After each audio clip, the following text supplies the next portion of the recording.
I have listened to you for many years and I have become quite good at watching my own thoughts and being aware of everything I do, but I have never touched the deep waters or experienced the transformation of which you speak. Why?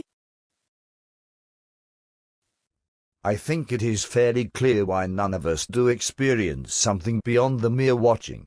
There may be rare moments of an emotional state in which we see, as it were, the clarity of the sky between clouds, but I do not mean anything of that kind. All such experiences are temporary and have very little significance. The questioner wants to know why, after these many years of watching, he hasn't found the deep waters. Why should he find them? Do you understand? You think that by watching your own thoughts you are going to get a reward. If you do this, you will get that. You are really not watching at all, because your mind is concerned with gaining a reward.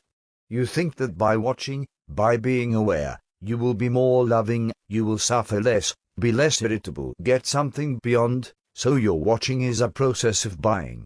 With this coin you are buying that, which means that your watching is a process of choice. Therefore it isn't watching, it isn't attention. To watch is to observe without choice, to see yourself as you are without any movement of desire to change, which is an extremely arduous thing to do, but that doesn't mean that you are going to remain in your present state. You do not know what will happen if you see yourself as you are without wishing to bring about a change in that which you see. Do you understand?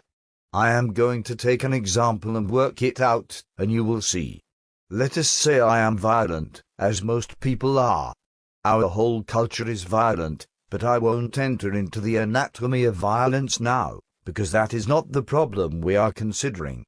I am violent, and I realize that I am violent. What happens? My immediate response is that I must do something about it, is it not? I say I must become non-violent. That is what every religious teacher has told us for centuries, that if one is violent one must become non-violent. So I practice, I do all the ideological things. But now I see how absurd that is, because the entity who observes violence and wishes to change it into non-violence, is still violent. So I am concerned, not with the expression of that entity, but with the entity himself. You are following all this, I hope. Now, what is that entity who says, I must not be violent? Is that entity different from the violence he has observed? Are they two different states? Do you understand, sirs, or is this too abstract? It is near the end of the talk and probably you are a bit tired. Surely, the violence of the entity who says, I must change violence into non-violence, are both the same. To recognize that fact is to put an end to all conflict, is it not?